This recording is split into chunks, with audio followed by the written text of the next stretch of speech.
은혜라는 제목으로 같이 말씀 나누겠습니다.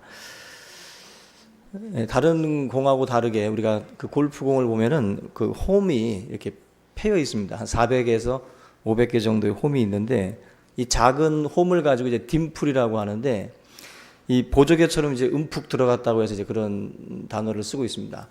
근데 이 딤풀이라고 하는 그 어떤 그 홈이 만들어진 배경을 보면은 굉장히 또 재미있는 일화가 있습니다. 사실 그 골프공에 패인 그 홈 때문에 그 저항을 줄일 수가 있어서 훨씬 더 멀리 공이 날아간다고 하죠. 근데 그 딤풀은 결국 그 처음에 이제 골프공을 치던 사람들이 낡고 흠이 생겨가지고 이제 이걸 버리려고 했는데 한 가지를 발견해요. 흠이 나고 낡은 거일수록 멀리 날아가더라는 거예요. 그래서 거기서 이제 착안을 해가지고 연구를 해서 이 홈을 그 공 안에다가 이제 새겨놓는 그런 그 공정을 통해 가지고 훨씬 더 이 비거리를 늘리는 그러한 일들이 가능해졌다라고들 말씀을 합니다. 우리가 이 어찌 보면 흠이라고 할 수 있는 그런 그 모습이었는데 이것을 통해서 오히려 더 멀리 날아갈 수가 있게 됐다. 상처밖에 남지 않은 공인데 그것이 오히려 자기를 더 멀리 가도록 만드는 역할을 했다라는 거죠. 그래서 어떤 분은 연 같은 경우도 그 방패연이라든지 이런 걸 보면 가운데 구멍이 뚫려 있는데 그 구멍이 뚫려 있기 때문에 그 연이 더 훨씬 더 멀리 날아갈 수가 있다고 말을 합니다. 우리가 생각하는 것은 완벽한 겁니다. 그리고 우리가 생각하는 것은 건강한 거고 뭔가 이렇게 다 갖추어지면 훨씬 더 나에게 더 힘이 되고 더 멀리 갈 수 있다라고들 흔히들 생각을 하는데 실제적으로 보면 그러한 것들과는 다르게 결핍된 부분들, 부족한 부분들이 오히려 그 사람에게 더 좋은 영향력을 주는 경우들이 있다라는 것입니다. 우리가 골골 80이라는 말 들어보셨죠? 병약한 사람일수록 오히려 더 오래 산다라는 거예요. 지금 젊을 때 아유 저거 약골하는 분들이 오히려 더 여러분보다 오래 살 수 있습니다. 병약한 사람들은 더 걱정이 되니까 약도 먹고 병원도 자주 가죠. 근데 튼튼했던 분들은 한 방에 갑니다.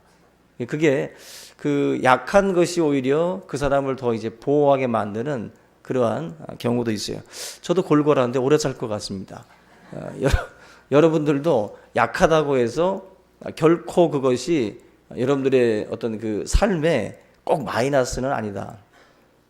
또 한 가지가 공부의 기회를 놓친 사람들, 뭐 이렇게 좀 그 배경이 좀 안 좋아서 지원을 못 받아서 잘 못했던 분들도 뒤늦게 또 이제 어떤 그 학구열이 이제 부릴 듯이 일어나 가지고 또 공부를 열심히 해서 많은 학위들을 또 이제 받는 그러한 경우들도 우리가 볼 수가 있습니다. 또 이제 그 외모가 출중하지 않은 사람들도 있죠. 얼굴이 못난 분들 있잖아요. 그런 얘기도 있습니다. 새벽기도 나오는 여자들 치고 이쁜 여자 없다. 그래서 주님 앞에 매달리지 않고는 어떤 힘들다. 우리 교회 청년부 자매들 새벽기도 나오면 세상에서 볼 때는 좀 부정적으로 볼 수 있겠죠. 그런데 그렇지 않습니다. 그 부족한 외모가 오히려 다른 부분에서 커버를 하고 내실을 기하고 실력을 키우게 만드는 또 원동력이 되는 경우들이 있어요. 지금 우리 교회 새벽기도 나오는 분들이 못생긴 분들은 아닙니다. 또 괜히 또 발길을 끊을까 두렵네요. 절대로 그렇지 않습니다.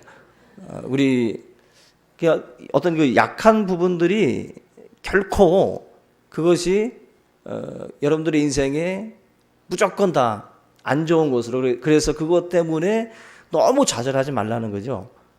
오히려 그것 때문에 여러분들이 더 뭔가 다른 힘으로 동력으로서 그것이 작용할 수도 있다라는 것입니다. 그래서 그 약점을 성장의 촉진제로 삼는 것을 가지고 아까 골프공 얘기했던 것처럼 딤플 라이프라고 그래요. 그래서 이 흠이 되고 움푹 패인 것 같은 그런 흠집이 난 인생이 어떤 그렇게 좀 뭔가 성장의 촉진제로 삼아서 살아가는 모습들, 그런 모습들을 저와 여러분들도 아마 많이 봤으리라고 생각이 됩니다.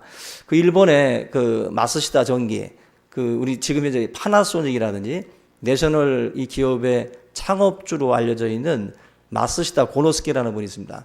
근데 이분은 얘가 지난번에 말씀을 드린 것처럼 쌍소켓, 백엔 가지고 창업을 해가지고 그 쌍소켓을 만들어가지고 히트를 친 분이에요. 그래서 어떻게 보면은 지금의 이런 그 세계 20위 안에 드는 다국적 기업을 만들었는데 이분이 경영의 신으로 알려져 있거든요. 일본 경영의 신으로 알려져 있는데 이분은 직원들을 모아놓고서 수시로 했던 말이 뭔가 이런 긍정적인 이야기들을 많이 했는데 감옥이랑 수도원의 차이가 뭔지 아느냐. 감옥과 수도원의 차이는 불평과 감사의 차이다. 감옥에 갇혀 있어도 거기서 감사할 수 있으면 그곳이 수도원이 된다. 결국 긍정적인 생각을 가지고 살아갈 것, 직원들에게 그런 말들을 많이 했다고 하는데 이분이 이런 말을 할 자격이 되는 게 뭐냐면 이 앞에서 말씀드린 이런 딤플 같은 흠이 있는 약점이 있는 그런 분이거든요. 이분이 자기의 그 성공에 대해서 뭐라고 말씀했냐면은 자신의 성공은 세 가지다. 첫째가 가난했기 때문에 성공했고, 두 번째 허약했기 때문에, 그리고 세 번째 배우지 못했기 때문에 성공했다 그랬어요. 이 마쓰시다 고노스케 이분은요, 이 내용을 보면은 워낙 가난해가지고 어렸을 때부터 뭐 구두 닦기라든지 신문팔이를 하면서 그 환경 속에서 많은 경험들을 쌓았다라고 말씀을 합니다. 그리고 이분은 병약했다고 그랬어요. 1년에 뭐 거의 절반을 누워 있을 정도로 몸이 좋지 않은 분입니다. 근데 94세까지 살았어요. 약골인데 1년에 반을 누워 있는 사람인데 그럼에도 불구하고 이분이 그 건강을 이제 관리하면서 자기가 몸이 약하니까 건강 관리를 하면서 94세까지 이제 살았습니다. 또 한 가지가 배우지 못했어요. 가난하다 보니까 배우지 못해서 9살 때 이제 학교를 중퇴하고 어떻게 보면 이제 이런 현장으로 뛰어든 거예요. 그러면서 이분이 배우지 못했기 때문에 모든 사람을 스승으로 생각했다 그러죠. 자기보다는 다 낫다. 자기들 직원들도 자기보다는 낫다고 생각을 했어요. 그래서 그분들한테 다 배우려고 했다는 거예요. 모든 사람을 스승으로 두니까 이분에게는 수많은 아이디어가 생겨나는 거예요. 그래서 자기의 성공의 세 가지, 가난, 허약함, 배우지 못함. 이 세 가지가 우리들은 이 세 가지를 가지고 나는 안 돼라고 결론 내릴 거예요. 나는 안 돼. 이래서 안 된다라고 결론을 내리는데 이분은 이것 때문에 성공했다고 그래요. 결국 저와 여러분들의 삶의 세 가지를 한번 여러분들도 한번 생각을 해보세요. 나는 이것이 좀 남들보다 부족한 부분들이 있다라고 그 세 가지가 있을 텐데 그 세 가지가 결코 우리들의 예측처럼 나를 그렇게 한없이 구렁으로 집어던지는 그러한 역할을 하는 것은 아니다. 저 여러분들이 좀 더 어떤 그런 상황들을 도리어 나에게 은혜의 어떤 그런 그 촉매제로 또 우리가 또 사용할 수도 있다라는 거죠. 근데 오늘 이 본문에 나와 있는 사도 바울의 이 말씀을 보게 되면 바울에게도 그러한 그 약점, 그러한 어떤 부족한 부분들이 있었지만 오히려 그것이 그를 더 큰 하나님의 일꾼으로 만드는데 신앙 고백이라고 볼 수 있는 내용들인데 사람은 사실 본능적으로 장점을 드러냅니다. 그리고 단점을 가리죠. 만약에 여러분들 손에 뭐 이렇게 뭐 멍이 졌다든지 손톱이 죽었다든지 뭐가 솟았다고 그러면은 그걸 자꾸 가리잖아요. 우리는 가리죠. 바로 우리의 약점은 사실 우리가 숨기고 싶은 부분들이에요. 뭐 가족적인 배경들, 막 이런 어떤 그 환경들 이런 것들이 남들에게 공개되는 것이 싫습니다. 꺼려져요. 그리고 가리게 돼요. 약점이니까.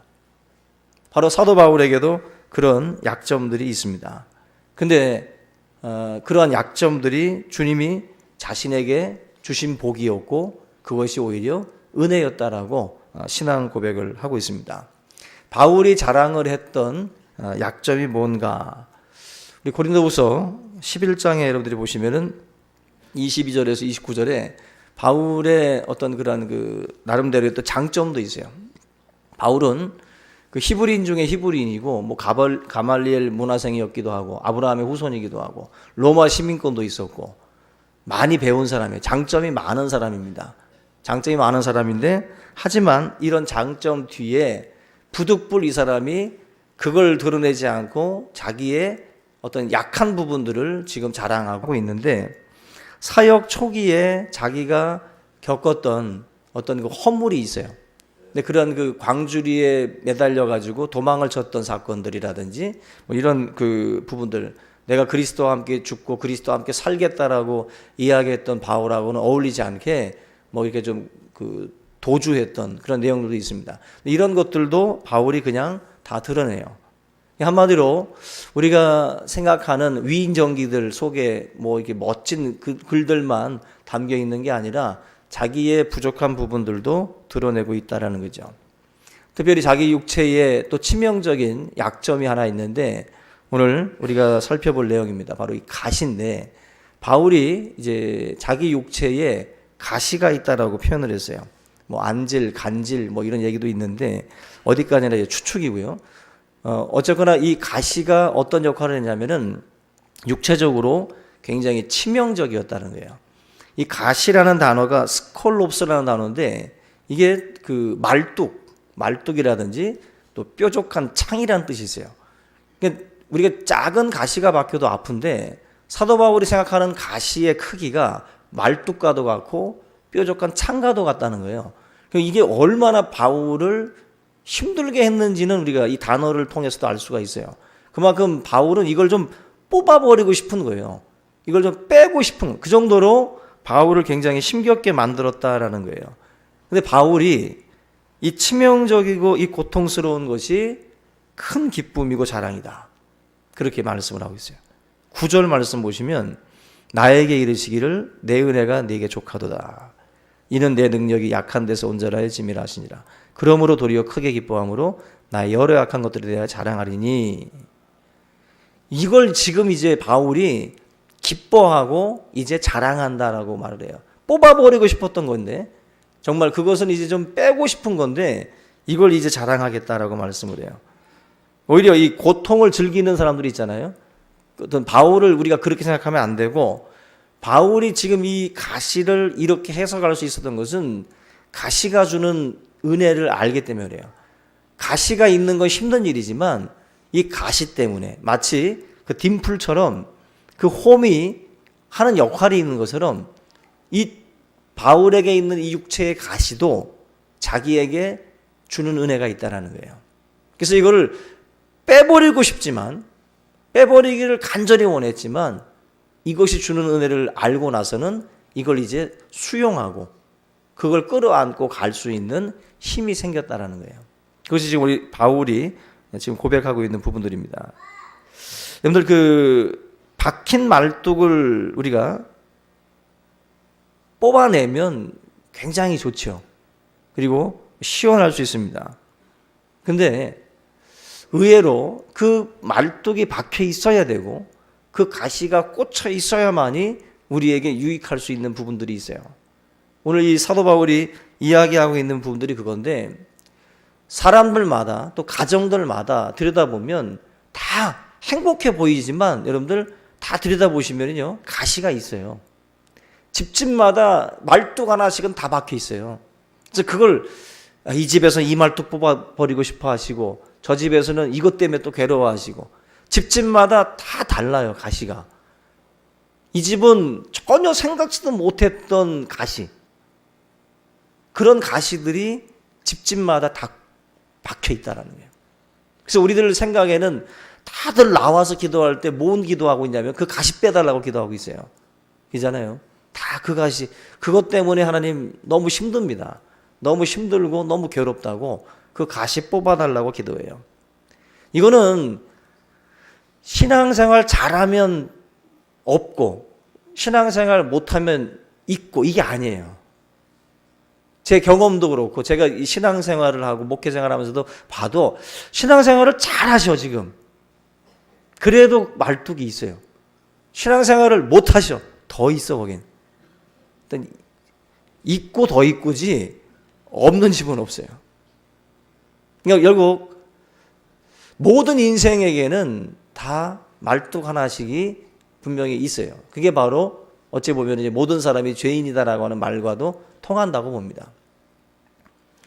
결국 사도 바울이 그 가시를 빼기 위해 기도했을 때 주님이 주신 답이 뭐예요? 내 은혜가 내게 족하다라는 거였어요. 다시 말하면 가시 박힌 대로 살아. 그 가시 뽑으려고 하지 말고 그 말뚝 그대로 끌어안고 살아가라고 말씀을 합니다. 결국 그 말뚝의 역할이 뭐였다 그랬어요.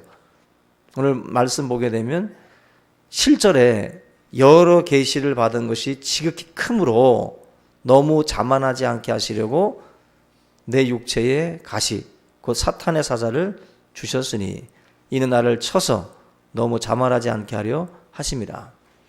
바울에게 말뚝을 주신 목적은 바울 같은 경우는 교만하지 않게 하기 위해서 하나님이 바울의 그 육체에 가시를 박아놨다라고 말씀을 해요. 성경 13권 정도를 바울이 썼어요. 신약 27권 중에 거의 절반을 썼습니다. 사도 바울이. 그리고 학력도 좋았고, 그리고 만지는 사람들마다 병자가 나았어요. 바울은 어찌 보면 교만의 극치를 달릴 수 있는 입장이에요, 지금. 그래서 하나님이 자기 생각에는 아닌데, 하나님 이걸 빼주셔도 나는 겸손하게 할 것 같은데, 근데 하나님은 아니라는 거예요. 너 말뚝 빼는 순간 너는 무너진다는 거예요. 너는 그 말뚝을 뽑는 순간 교만해지고, 너는 너가 하는 것인 줄 알고, 너가 대단한 사람인 줄 알고 착각에 빠질 수 있다는 거예요. 너 말뚝 끌어안고 가라는 거예요. 그것이 바로 하나님이 주신 뭐예요? 안전장치예요. 안전장치예요. 그걸 사도 바울에게 하나님께서 말씀을 하고 있는 겁니다. 여러분들은 여러분들이 교만하다라는 걸 아십니까? 모르죠? 우리는 우리가 교만하다라는 걸 잘 몰라요. 그래서 우리는 이 가시를 불필요하게 생각을 합니다. 우리는 아닐 거라고 생각을 해요. 근데 하나님은 가시가 필요하다라는 거예요. 가시가. 오늘 배가 흔들리고 전복되는 것을 막기 위해서 이 바닥짐, 벨러스트라고 하는 그거를 이제 물을 채운다고 그러잖아요. 지난번에 그 세월호 때도 그 배가 전복되고 한 원인 중에 하나도 그런 그 바닥짐, 그 벨러스트를 제대로 규정대로 채우지 않았기 때문에 그 무게 대신 화물짐을 더 실은 거예요. 그래서 배가 그냥 뒤집어진 건데, 그 바닥짐이라는 것도 어떻게 보면은 가시 같은 거예요. 선주들 입장에서는 이것들 담고 돈 되는 거 더 싣고 싶죠. 근데 그걸 줄이는 순간, 그걸 불법적으로 운영하는 순간 생명과 직결되는 거거든요. 그야말로 그냥 전복돼 버리는 건데. 그래서 어떻게 보면은 그 벨러스트를 이거를 자기들의 생명과 같이 어떻게 보면 지키려고 하셔야 돼요. 그것을 불필요하다라고 생각을 해서 빼는 순간 무너지는 거거든요. 우리들의 삶에 이 가시라고 하는 것이 그런 거예요. 가시라고 하는 거. 아, 이것만 없으면 좋은데, 이것만 없으면 더 들어가고 더 채울 수 있는데, 이것 때문에 내가 지금 뭐가 안 된다라고 생각하는 경우들이 있는데, 오히려 그것이 자기 자신을 지켜주는 가시일 수 있어요. 그 아프리카 선교하셨던 그 리빙스턴이 있습니다. 그 리빙스턴이 어느 그 기도 모임이죠. 기도 모임에서 자기의 힘든 그 이야기를 꺼냈는데, 그게 뭐냐면은 바로 방탕한 아들이에요. 리빙스턴이 하나님의 일을 감당하고 그 선교사로서 사역을 하시면서도 뭔가 겸손하게 그 사역을 끌고 갈 수 있었던 원인 중에 하나가 뭐냐면은 방탕한 아들이 있었기 때문에 그래요. 그건 자기에게는 말뚝이에요. 그 선교사 입장에서는 그것이 말뚝이 돼가지고 너무 힘든 거죠.